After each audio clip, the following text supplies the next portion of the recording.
Good morning, everyone, and welcome to our webinar, Creating and Improving an Effective College Internship Program. I am Eileen Candles, Director of Partnerships at Connecticut Center for Advanced Technologies, and we're really thrilled to have you here with us today to learn more from a group of employers who've built and grown their internship programs, also from an intern who's had multiple experiences across different employers, and to be joined also by none other than our leader and state champion advocate, Chief Manufacturing Officer Paul Lavoie. So if we can go to the next slide, I'm going to share a little bit about our agenda. So again, here you can see the lay of the land for this morning's conversation. As you heard, this will be recorded and we will post this afterwards on our website, ccat.us/interns, for access by you, again, should you wish, or to share with any other employers. And our great panel today, who will be introduced and then facilitated by Paul Lavoie, will be Lee Ulinskis from EBM Papst, Maddie and Sarah from Reno Machine, and Chris Rossi from Northeast Scientific. And then Cassandra Chambers will be sharing her internship experiences past and present. And then we'll wrap up with both the information about your next steps to participate in this program, some of the events that are coming up that we want you to engage in and take advantage of, as well as what your interns could look forward to over the course of this coming summer. And then we'll do Q&A. And regarding Q&A, we will not be unmuting you just because of how we're recording this, but I will ask you to kindly put your questions into the chat as time goes on throughout the course of today's conversations, and then we will get to them. So we will make sure that the panel answers them in about the last 10 minutes or so of this conversation. So that's the game plan. And just to give you a very brief background before I invite on Paul Lavoie, we began this Connecticut Manufacturing Internship Program about 4 years ago now, with the support and funding from the state taxpayers and DECD and the Manufacturing Innovation Fund, approved CCAT to help develop and administer a program of offerings to help connect resources with small and medium-sized manufacturers to explore and create internship programs, knowing we want to have students who either learn here or learn outside of the state, come back, work in Connecticut, and ultimately land full-time jobs here. So in the summer of 2022, we launched the program. We had 35 enrolled interns that summer. And this last summer, we had 216 enrolled interns participating in events and programs throughout the state and throughout the months of June and July. And the offerings for an employer include a career fair, different events for their employees or their interns, and then for those who qualify, some subsidies at the end of the summer to help offset the cost of those interns. So you'll hear more about that when I come back on in a bit. But in the meantime, I would like to invite on Paul Lavoie and turn over the conversation to him for some remarks. Thank you, Paul. Well, thank you very much, Eileen, and good morning, everybody, and welcome. I'm so excited about this program and so excited that you've decided to invest your time to learn more about this. Eileen told you a little bit about the genesis of the program, but I want to share with you really why the Office of Manufacturing and the Manufacturing Innovation Fund considers this to be one of our key programs. You know, as we go out and we talk to universities and we talk to career development people and those kinds of folks as well, what we hear on a regular basis is that students in Connecticut don't know about the opportunities in Connecticut. They don't know what kind of jobs are here. They don't know what kind of companies are here. And we're working very hard on building strong industry and academia relationships to be able to tie things closer together, to make sure that if you learn in Connecticut, we want you to earn in Connecticut, right? If you're going to school here in Connecticut, we want you to stay here. And we want you to stay here. We want you to get a job. And then we want you to be able to build your life, start a family, because there's no better state than the state of Connecticut in which to build a career in manufacturing and then to be able to have the great quality of life that we enjoy here in the state of Connecticut. So we've provided funding to the Connecticut Center for Advanced Technology to run our manufacturing internship program. And I'm really excited about the panels that we'll have because they're going to give you some insights into their experiences with the program. But from my point of view, it really is designed to do a couple of things. Number one, we want sticky relationships between industry, between companies, and between our four-year universities and our two-year universities and even our technical high schools. So for example, if you have a need for engineers, what we would love you to consider is getting an intern after their sophomore year and investing in that intern between their sophomore and junior year, and then inviting them back if they work out, inviting them back after their junior year. And at the end of their junior year, offer them a job. And then that will allow you to actually help them with their curriculum for the second half of their senior year. So you can then say, hey, don't take this course. It's not going to help you in your job. Take this course. This is something that we do here.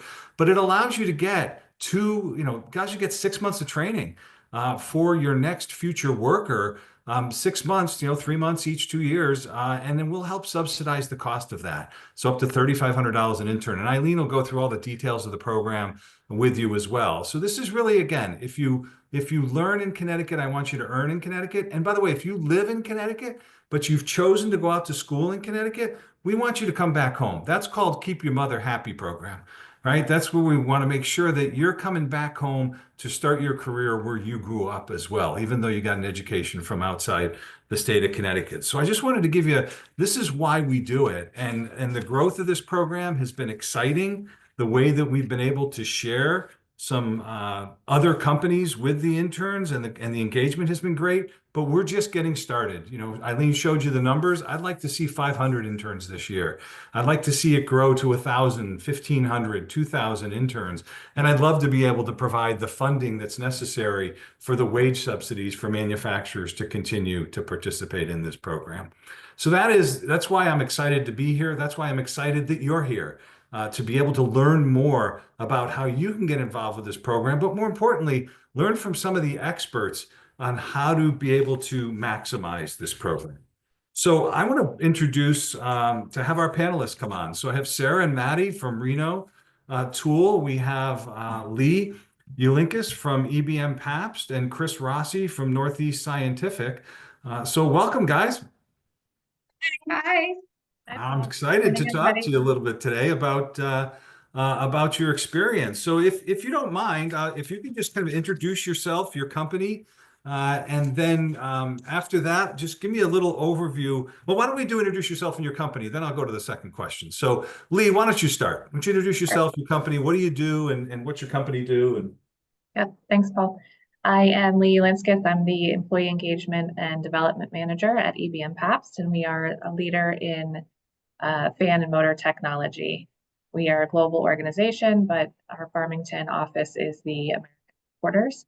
And my role, I have a very unique position in HR where I get to manage and create different programs and initiatives that keep our employees and interns supported and successful from their first day through their last day here. Thanks, Lee. Sarah and Maddie. Maddie, I'm with Reno Machine Company, and we are a large format CNC-based machine shop located in Newington, right off the Berlin Turnpike.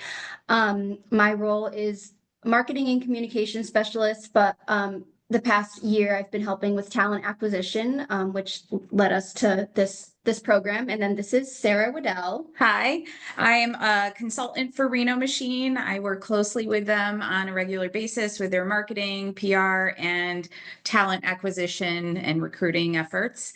And we've had a great experience and we look forward to sharing it with you. Thank you. And Chris, good morning. Hey, good morning, Paul. Thank you so much for having me. Super excited to be here and be able to chat with everybody.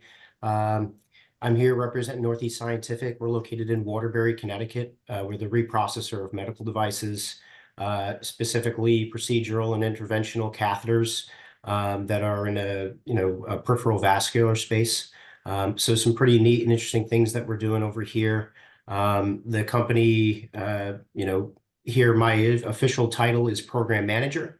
I help in multiple capacities, overseeing our grants program, obviously internships. I help out with some of the business development type roles here. And I'm also helping out with some of the ERP management. So little bit of everything over here at Northeast Scientific is what I'm helping with. Anywhere that we have a need, I try to fill. Chris, how many employees at Northeast Scientific? We have approximately 65 employees. Okay, and Reno Tool, Sarah, Maddie? Reno Machine, we're about 75. Yeah. Okay, and then EBM Papst in Farmington, Lee. Oh, 275, 300. Yeah. Okay, so we have, just for everybody to know, we have a mix of different size companies here that have had experience with the program as well. So Chris, I'm going to start with this question with you. Talk about your experience with the Connecticut internship program, some interns that you've had, and just some of the outcomes that you've gotten. Yeah, absolutely. So in 2024, that was the first official internship program that Northeast Scientific had ever held. We had interns in the past, but not really any sort of formalized program where we brought in a cohort. So last year we brought on 5 interns for the summer. Very, very exciting. We had a interesting mix of students. We had 3 students that were pursuing degrees inside of business and sales. We had one that was in studying information technology, and we had one that was studying mechanical engineering, and they spent time inside of our manufacturing engineering space. It was really, really great. CCAT was able to give us really the opportunity to bring on that many interns at one time. Otherwise, financially speaking, it would have been quite difficult. But with that support, we were able to bring on those 5 different interns, 4 of them coming from Connecticut-based universities, and one of them being a Connecticut resident that was attending the University of Virginia, I believe. So to piggyback off what you said, Paul, we're trying to bring the students back to Connecticut, even if they're going to study, abroad. Keep mama happy. That's right. Yeah, for sure, for sure.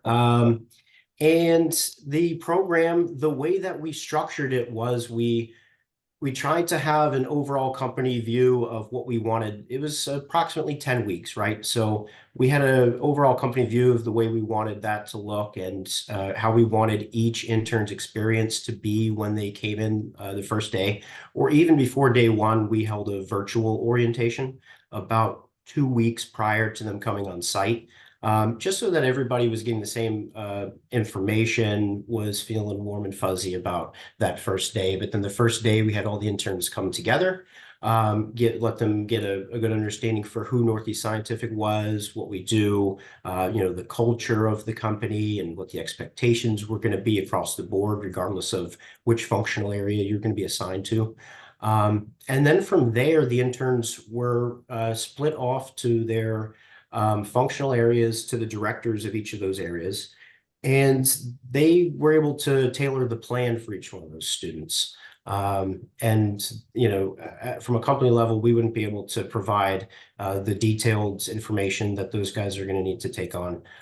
The only nuance to the way we set up our program was with the 3 sales interns. We had them assigned to the sales department, oversaw by that director, but then we broke them out and assigned them individually to one clinical sales representative. So they were able to have kind of a buddy. So each intern was assigned to one individual that they were able to go to answer all their questions. And that was overall, it was kind of the basic layout of Northeast Scientific's program.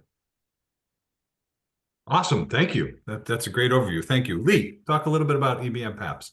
Sure. Our intern program was pretty informal as well. It was usually word of mouth. Someone's neighbor needed a summer job. And so we set them up in the warehouse, we set them up out the production floor. And then it slowly grew to including office positions, engineering roles. And then last year, I think, was one of our largest groups. We had 12 to 14 interns across maybe 5 or 6 different departments. It was also our first year partnering with CCAT as well. And while I think everyone had a great individual experience, we had great projects or specific events for them to work on. So they weren't just sitting at their desk doing data entry. They were making real impact for that department or for the organization. We also felt that they were all having very disconnected experiences. One person started Monday, this person started Thursday. this team gave a real good orientation and tour, but maybe somebody in accounting never went to the production floor.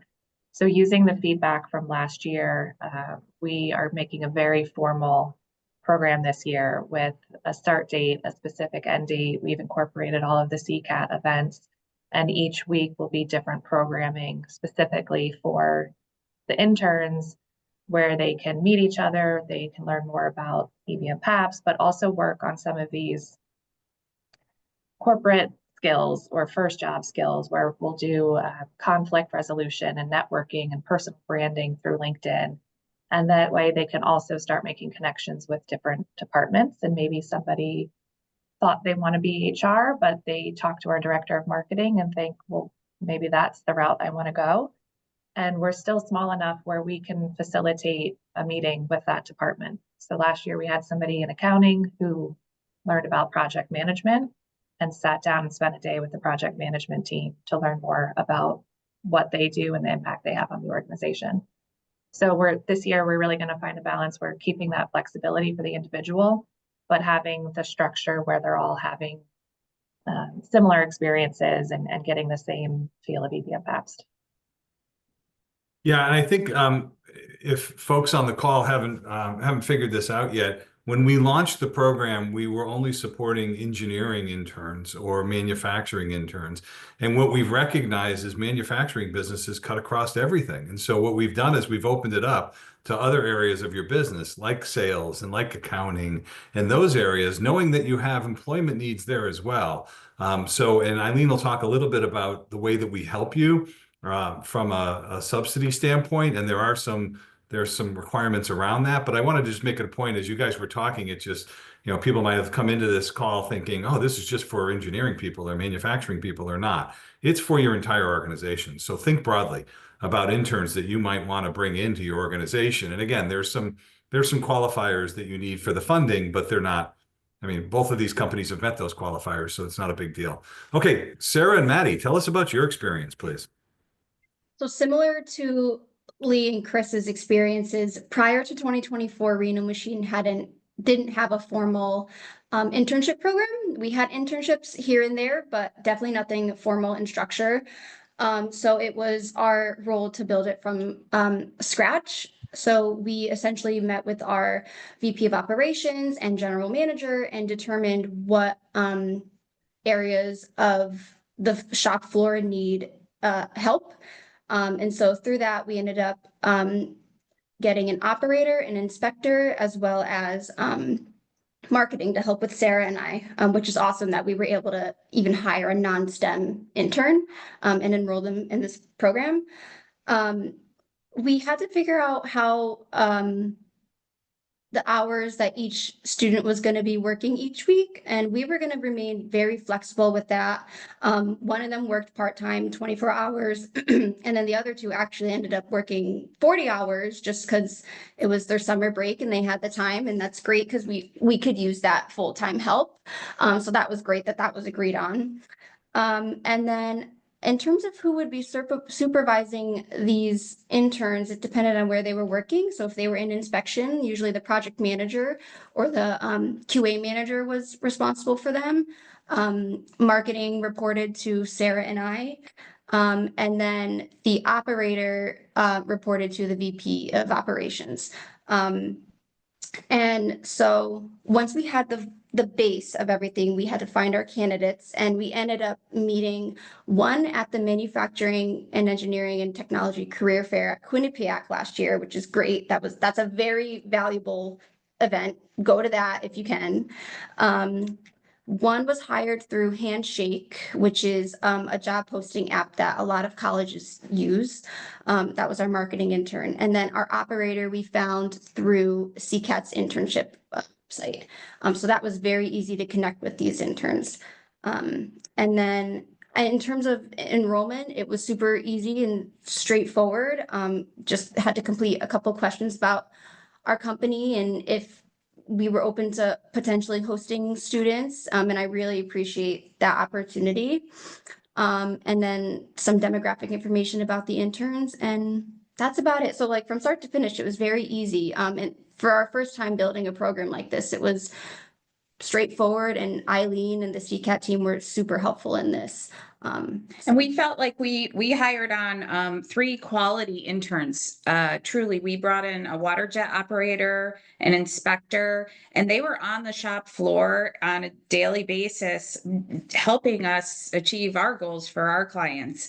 The water jet operator was loading raw material on, and based on their academic achievements, we felt confidence in each of them because we felt like we had quality candidates. Yeah, and I think that absolutely. was really important. They were very engaged. Yes. The inspector, helped create, accommodate the large profile customer programs using CMM, Romer Arm technology to inspect the parts. So they really got a hands-on experience that they had not experienced before. And our marketing intern, she started with us actually before the CCAT program, and we were able to bring her right on seamlessly through CCAT. And then when that program ended, she's still with us right now. And she just graduated from college in December, and she's staying on board for a while. So the whole process was great. They filled a gap where we needed employees, and we've had a struggle finding employees. So having the interns and having some extra hands on decks was really, really helpful. Yeah, I think it's important to treat this the way all 3 of you has treated this, as a learning experience for them to be able to grow in the workforce. You have to give them meaningful work, right? You have to give them stuff that benefits you. So can you guys take a minute and talk a little bit about, like, what was the benefit of having the intern? Like, what did they do? Did they do some really cool things? Were there some things that were interesting that you learned from them that you wouldn't have learned if you didn't have an intern? So Sarah and Maddie, I'll start with you. I'll start. Yeah.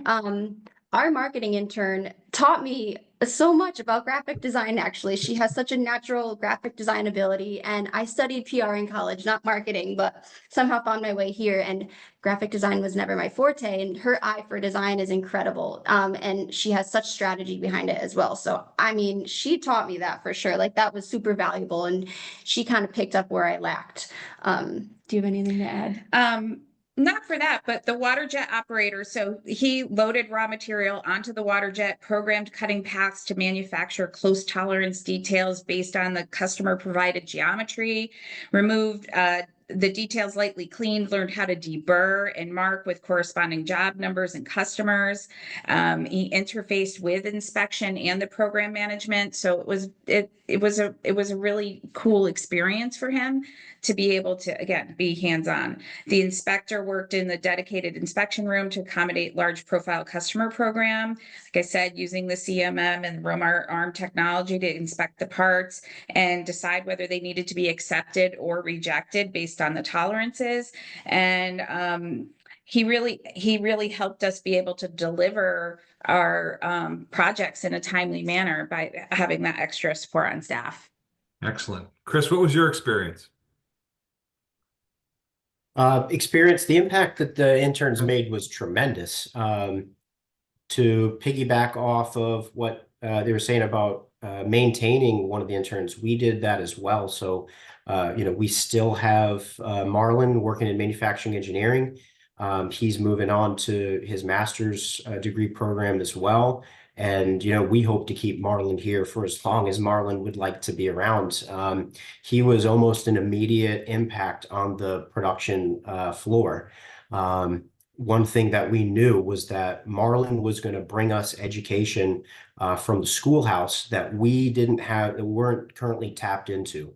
Some of our engineers were, coming out of school maybe 5 or 10 years, and so they didn't have their finger on the pulse of, what was the latest and greatest coming out. And so Marlon came in and he accommodated in that way, but he just integrated himself into the business seamlessly, and we still have him here.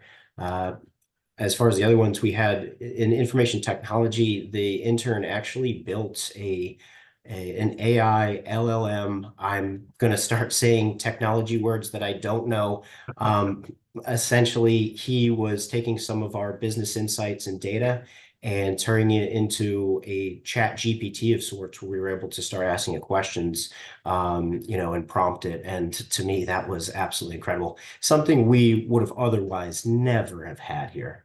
And then, just want to shout out to all the salespeople. We were just prospecting like crazy while the three of them were here. None of them had any formal sales or cold calling experience, but they came in within 2 weeks and, hit the ground running. We would have liked to have kept all of our interns if we could have. Some of them had, returned back to school, but happy to have been able to keep one of them for sure. And the Quinnipiac hiring career fair. Yes, I 100% back that as well. That is where we found Marlon. So if you are looking for good, quality candidates to come into your internship program, send 1 or 2 people there to have a booth for your company, and you're going to meet all kinds of great kids. Yeah, excellent. And I'm sure Eileen will talk about Student, that. make sure that you go. Yeah, you got to show up. Right. Lee, tell us about some of the impact that your interns have had. Sure. Well, I'll be the third to say yes, go to the career fair at Quinnipiac. We hired a bunch of engineers from there as well. So some of the projects our interns did last year was a manufacturing engineering intern brought smart sheets to the team. That was something that had been on the table, but no one had time to learn how to use it. The accounting intern found some way to digitalize invoices, like pull them from Outlook and automatically save them in SharePoint so that it wasn't people individually dragging all of the invoices. We had another engineering intern work on writing guides for reworks for products. And then our HR intern organized a 2-week Olympic Games event that had 100 different employees participating in it, which was our most attended event that did not involve free food. So just across the organization, it was small projects that really had a big impact for those teams. Excellent.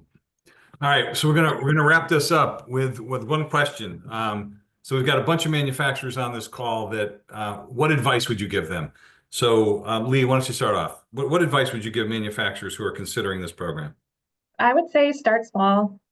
You don't have to start with 12 interns. Have 1 or 2, get their feedback at the end of the year, and just every year, continuous improvement, very manufacturing, figure out what worked, what didn't work, and just improve each year. Great. Sarah and Maddie.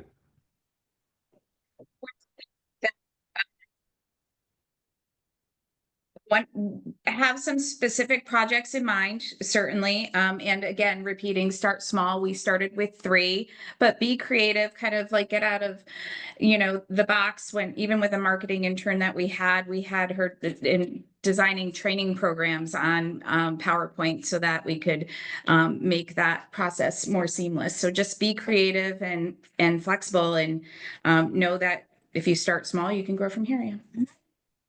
Great. Chris?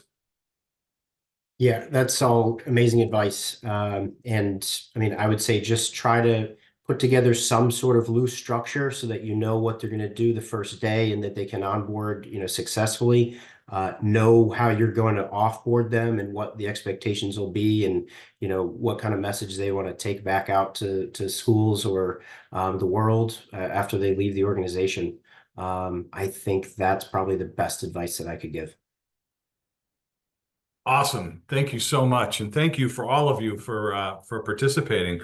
We have a couple of minutes for some questions. Are there any questions, Eileen, from in the chat for anybody, for our panelists? I don't see any questions right. I don't see any questions right now in the chat.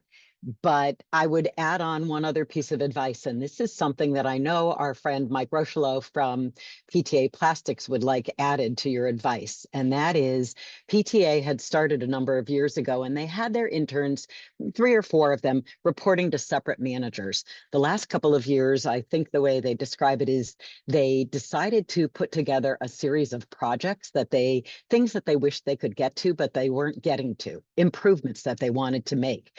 And they grouped those asks, and they had the interns that came on board work as a team.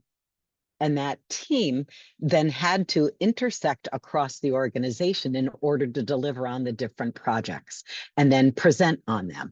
So in a sense, they made them self-manage, and that was one of the ways. And I think Gina Greco is on from PTA Plastics. So if she wants to add more in the chat too, I really loved that, and know that they just decided at a certain point that was how they wanted to manage it. But everyone is different, and like you've heard, having some structure and planning are keys, and then doing continuous improvement, as you all said, is part of it. And I do see 2 more questions right now. So D at PIF, yes, the Quinnipiac Career Fair will be on, and I will tell you about it shortly. And Hillary has asked another question that I think I would answer, which is, do you have to have your interns hired before signing up for the CCAT program? So it is a state program. It is the Connecticut Manufacturing Internship Program. Yes, you are responsible for making the hiring decisions. CCAT does not make the matches, but we provide you with resources, and I'm going to share some of those shortly. Yeah, so And I guess and to answer, Hillary, to answer your question, yes, they need to be hired because you have to have somebody that we actually know you have, and you can sign them up for the CCAT program. But you can also, if you hire them and you forget to sign them up, you can still sign them up 2 weeks later and 3 weeks later and 4 weeks later, like some of the other folks have done. They're like, oh, I found this intern, I've had him. Oh, we have the CCAT program. I think I'll sign him up. So, so you can, yes, they have to be hired though. You can't sign up somebody that we haven't quite yet hired yet. So.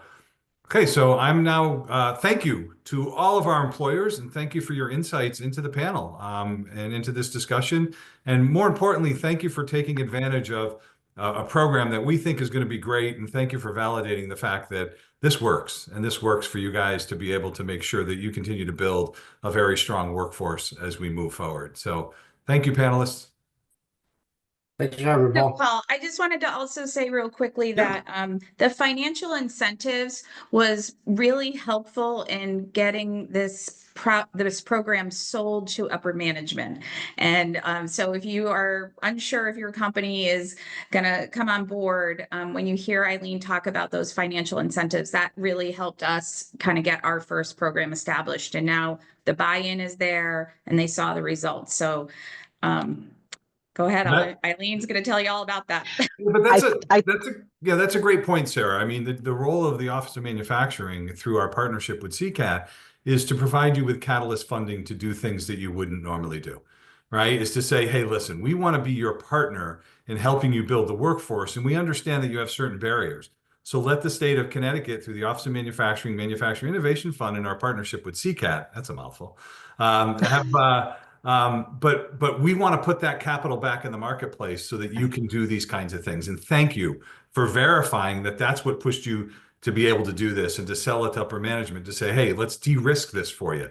Because if it doesn't work, and by the way, it worked, but if it didn't work, we're de-risking it for you. And we do that with all of our programs, are really designed around that. So thanks for highlighting that. But that is what we like to do in government, is we want to provide you with a catalyst to do things. And you'll continue to make that investment as long as we are your partner along the way. So thank you. Exactly. Thank you. Okay. Eileen, are we ready? Next up is Cassandra. Okay. So I'm going to go off screen. All right. Got it. Thank you. Cassandra, welcome.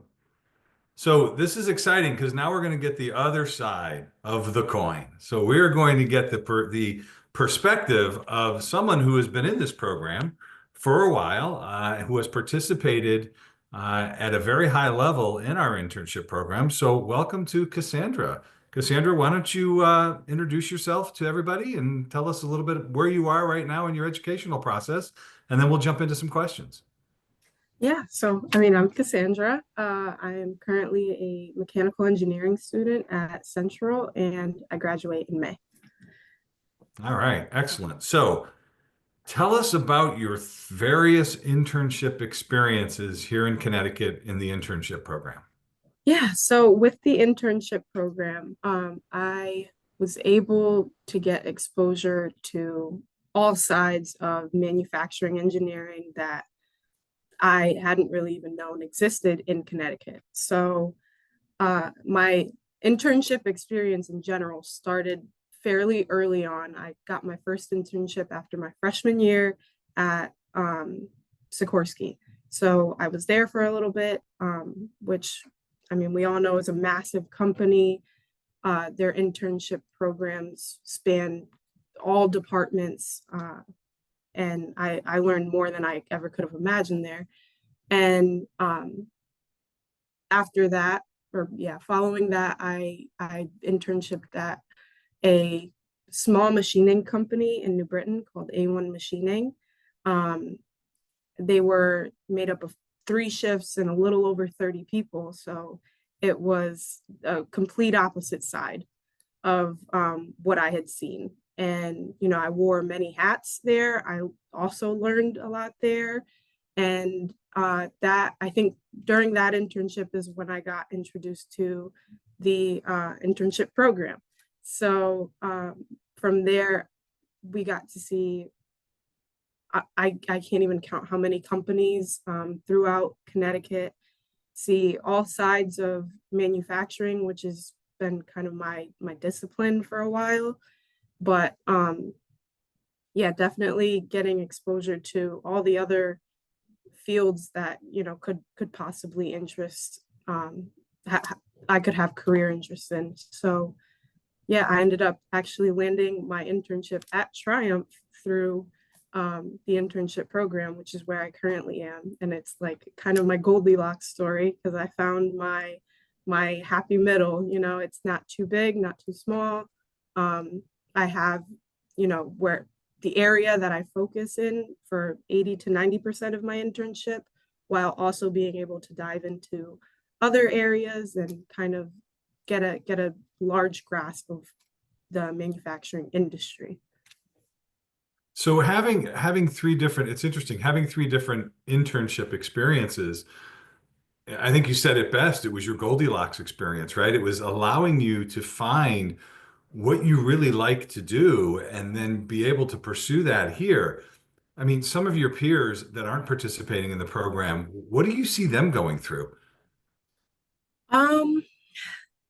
The outreach to some of my peers is kind of the hard part. I mean, the opportunities are there, obviously, but getting to them to tell them that these opportunities are there is kind of the hard part. So, I mean, I urge all of my friends and my fellow, you know, peers to attend all the career fairs, and I tell everyone about the CCAT internship program. And yeah, it's definitely there's a lot of room for growth with getting us involved, but there has been a crazy amount of growth also. Yeah.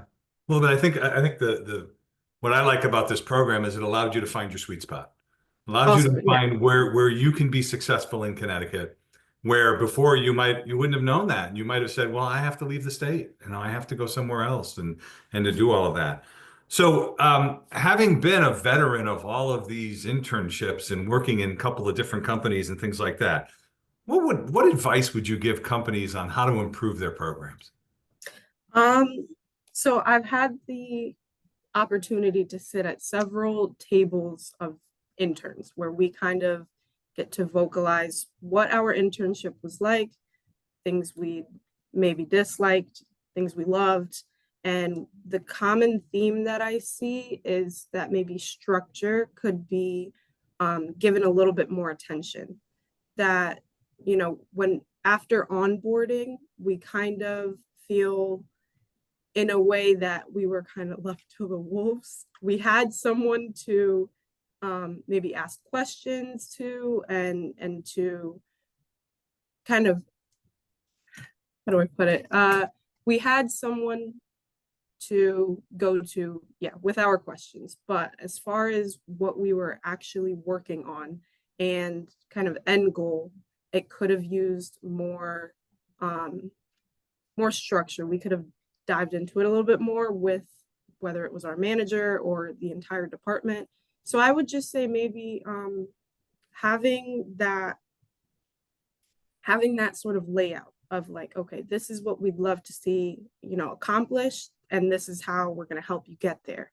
Another tip that I would say is kind of like a universal thing we thought of was having almost like a second onboarding. I know for a lot of interns, when we come in, it's like we are babies in the adult world and we're bright-eyed and we're looking at everything that's around us. But after that, initial tour where we're given, where we should go and the people we should know, after maybe a week or two, we would kind of like to see that, I don't want to say happen again, but maybe have a gentle reminder of it.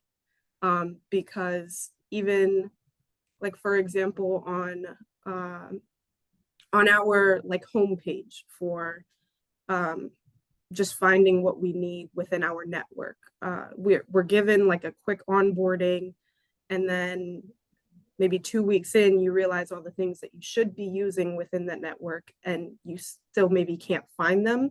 So maybe having a sit down with IT where all the interns get to talk about where the issues that they're having in one area, or, tours is another one for the larger facilities. So, yeah. I think I hear you talking. I think we'd all do well to remember our first day of ever going somewhere and having everything thrown at you.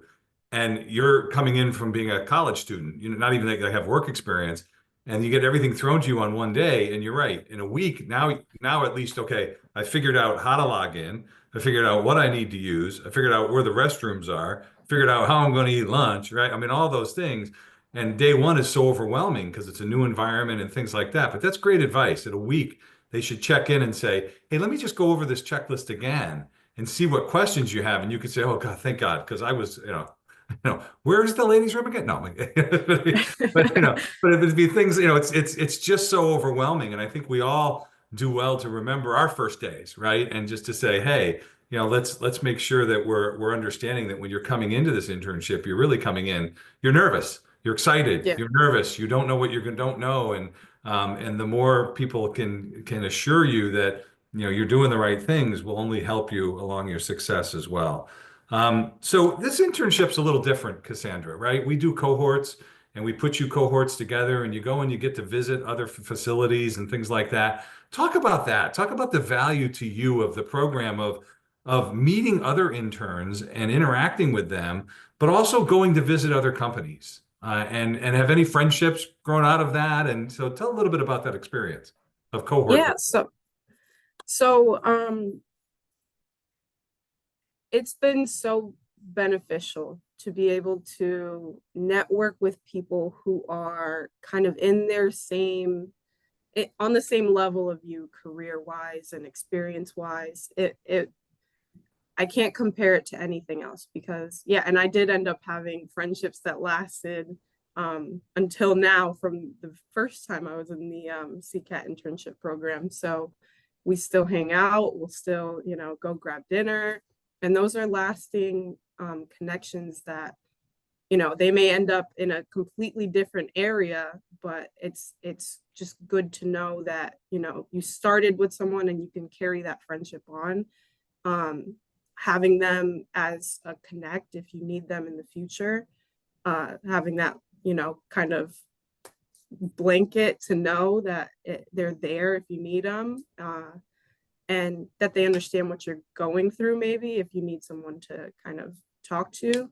So yeah, being able to network with people in the same area of life as you was awesome.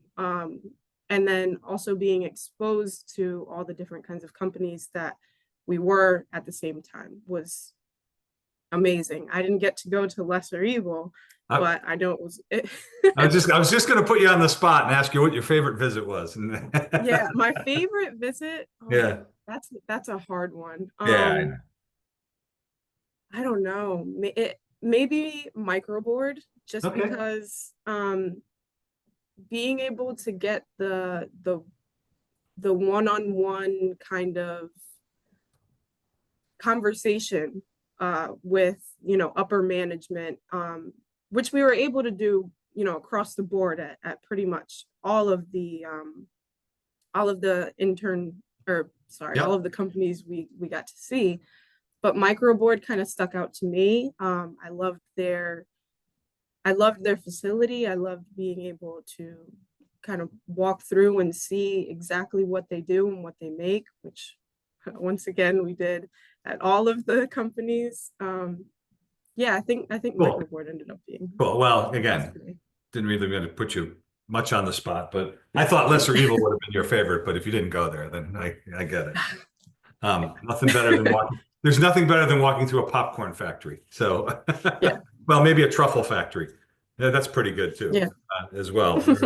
All right. Well, Cassandra, thank you. Thank you so much for your insights, and we really appreciate you taking the time to share with our employers some great feedback on how we can continue to improve this program and continue to grow. So, Eileen, it's back to you to tell us about the program overview and the next steps that these employers can take to engage in the Connecticut Manufacturing Internship Program. Eileen? All right, awesome. Awesome. Thank you so much, Paul. And thank you, Cassandra, and all our awesome employer panelists. Really so appreciate your support and your sponsorship and working together to always make this program better year over year, day and month over month. So from an employer's perspective, just wanted to give a brief overview of what does an employer receive? What's in it for me, for any employer who participates?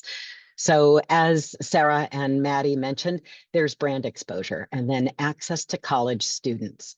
We encourage you to post your openings with us. We include that in one of our websites, and I will give you the URL and the QR code for that in a couple of slides. But when you post with us, I will give you access to a private database of resumes that we receive from interns. Right now, it's small, but growing. So at the moment, I probably have 14 resumes. Last summer, by the time we hit April, May, I had over 150 resumes from students who might go to schools outside of Connecticut, but also students right here in school in Connecticut who want to work for manufacturing companies. So we'll give you that if you have us post your resume. And then you have to go back to that site frequently to visit it. You can extract the students, but on a spreadsheet and sort them by town, by major, by interests, by year of graduation, so that you can look at where you might be with them and what kind of timing you want to have. And then you engage directly. It is a static database, so I don't know if they've already found work. And so just be aware of that. We don't control that end of it. And again, we don't make the direct matches. But we also provide you on April 2nd of this year from 3 to 6 p.m. We will be back at Quinnipiac University for the Manufacturing, Engineering, and Technology Career Fair.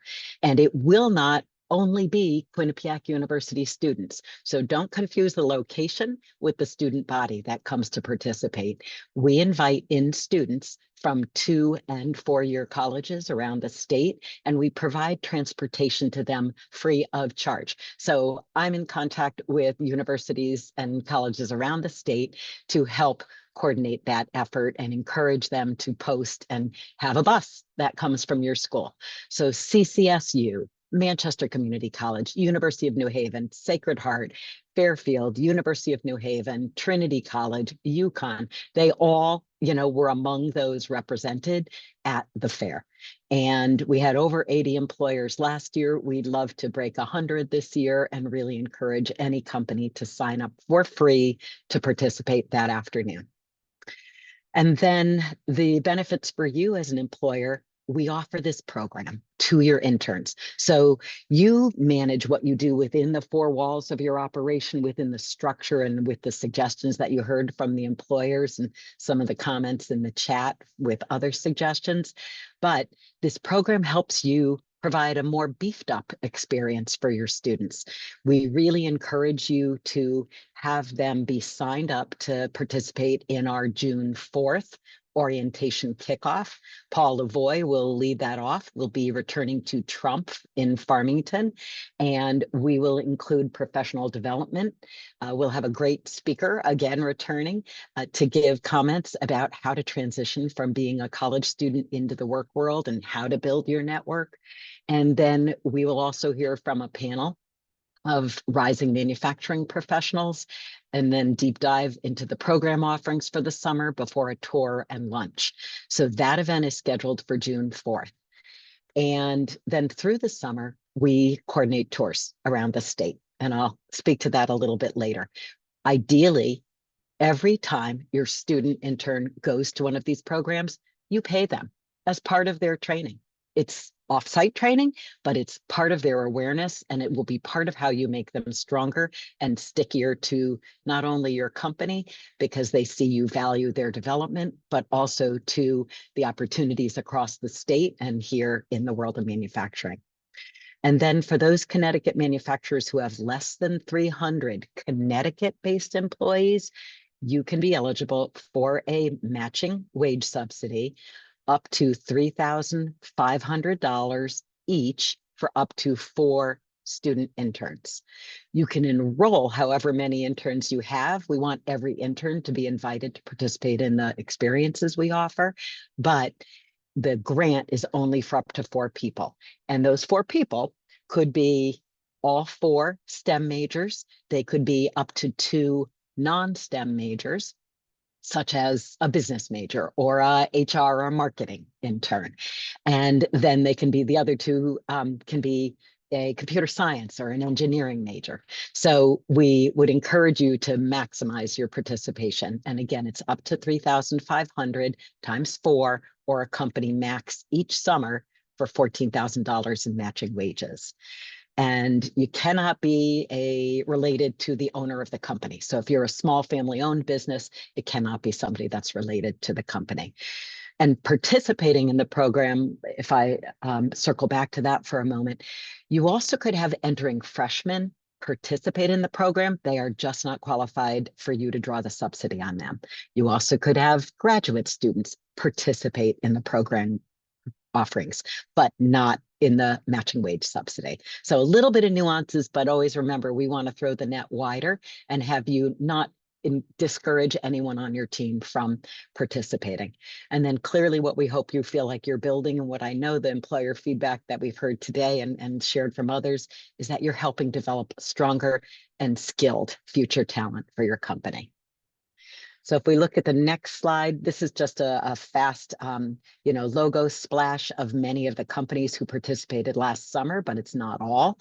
If your logo isn't here yet, we want it to be. And as Paul said, we want to really expand this program and exceed more than 300 or 400 or 500 interns participated in the program as we keep growing over the next few years. The next slide will share really from a student overview. As you heard Cassandra say, she got access to Connecticut manufacturers in addition to her own search. That orientation session that I mentioned at Trump will also be accessible remotely. So if your people are not able to travel, or if we've filled up the room, which at about 67 people will have filled the room, you could still listen into the presentations remotely. And then through the webinars that we host, through the tours that we host, they build community and they build knowledge. And our webinars, we're going to keep refining this summer. That was a new feature we added last year. We're going to go for a little bit more technical content in nature and deliver those at lunchtime. So students could gather together in a conference room or individually at their desk and do a little lunch and learn participation. And then clearly our hope is that this all leads to full-time careers in Connecticut. Next slide. This is where we went last year in terms of the tours. And what I know we have lined up for this year will be, again, June 4th, Trump Manufacturing for our kickoff orientation. We're targeting June 11th for a CCAT tour. And we will probably have a guest speaker from a real industry legend, Tony Kakesi, who works at ACMT and has done amazing things in the manufacturing world, will probably be our guest speaker that evening, along with Dr. Jackie Garofano, our CTO. And then we're right now looking at booking dates with Bigelow Tea and with Farrell Pamini down in Ansonia. But I will line up that deck and we'll have all of those dates available before we hit May. But know that we always work to represent a variety of manufacturing industries and across the breadth of Connecticut. And so that's part of our goal and part of our plans. So next steps for you would be to connect with us. And the following slide will give you a QR code and the URLs, but post your openings. It's a very short posting reference, but students look at that. We drive the universities towards that for the students to access and directly share with you resumes. And after or once you post, I will now be sharing out the link for those student resumes. On April 2nd, the career fair at Quinnipiac from 3 to 6. And then once you've hired your students, enroll them first within the program. And that gives me access to their contact information, both their personal email and whatever email they're going to have at your operation. Do know we will ask you for demographic information. So ideally, you're asking that of your students as a self-release when you are onboarding them. Knowing that we're going to ask to collect that. There's always the choice to not provide the answer on that, but if you can provide it, it helps us with our reporting that we provide back to the Office of Manufacturing. And then not only should you enroll them once they're hired into the program, but enroll them to participate in that June 4th orientation kickoff. They might not yet have access to our information yet. They will after they participate in that day. So, you know, we ask you to take those 2 additional steps. And I think with that, here's some QR codes, both on the left-hand side to get to the internship website.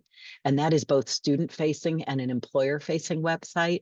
And then we do have the April 2nd Manufacturing, Engineering, and Technology Career Fair posted on our events website. And soon we'll have that June 4th event posted there to have an employer register their hired interns for.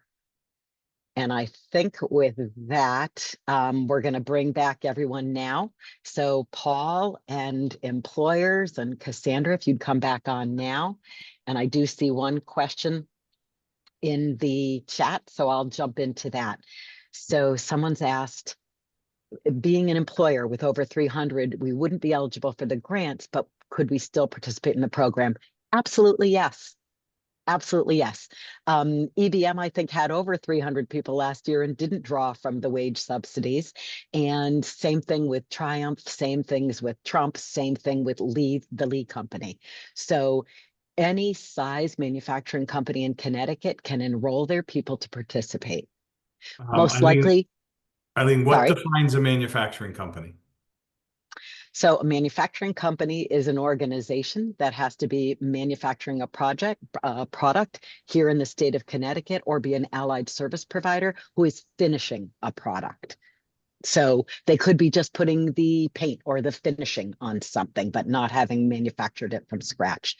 But this program is not truly here to service distributors, right? But it is here to help an organization that has a NICS manufacturing code. And to qualify for the wage subsidies, you do have to have at least 51% of your sales generated from goods that you produce and sell. Here in the state, not here in the state of Connecticut, but is it here in the state of Connecticut? Produced Here in and the sell state in of the state of Connecticut. Connecticut. Okay. Correct. The question from Correct. Veronica was, manufacturing is not in Connecticut, but corporate headquarters is. Like engineering, R&D, and corporate functions. Are they What I would say is absolutely participate, send your interns or enroll them to participate in the events, because they are supporting manufacturing and the business of manufacturing. I'll check the fine print with Paul on, would you qualify for the wage subsidy? All right. So sorry that I can't immediately answer that one, but I'd want to check our fine print. But everybody, we would rather always cast the net wide to have you participate and sign up everybody who's working in Connecticut. You can't be an intern who's working remotely, so outside of the state. This program isn't built for those interns. Right. Great. Are there any other questions? Because we're bumping right up to noon. So, well, listen, if you have no other questions right now, that's fine because you have Eileen Candles. And Eileen Candles is available to answer any questions that you have. She's one of our superpowers in the state of Connecticut. So, so if you have any questions regarding this program, please reach out to Eileen Candles. She will walk you through this. But this is, we've just started with this program, and I'm so excited about the results that we've gotten, the early results that we've gotten, but more importantly, the potential of this program, the potential to have people like Cassandra Chambers stay here in the state of Connecticut and make sure that she has a wonderful career here and has a great support network around here, to have friends that are here and they're building their careers, because you never know, 10 years from now, you might need that person to do some work with you and things like that. And that's what we really want to build. We want to build networks. So Lee, thank you for investing your time with us today. We really appreciate you. Chris, thank you. We appreciate you as well. Sarah and Maddie, so appreciative of you. And Cassandra, thank you so much for your time. Appreciate you too. And Eileen, awesome job. Thank you. Appreciate you so much. Thank Have a you. great day, everybody. Thank you all. Thank you all. Thank Thanks, everyone. you.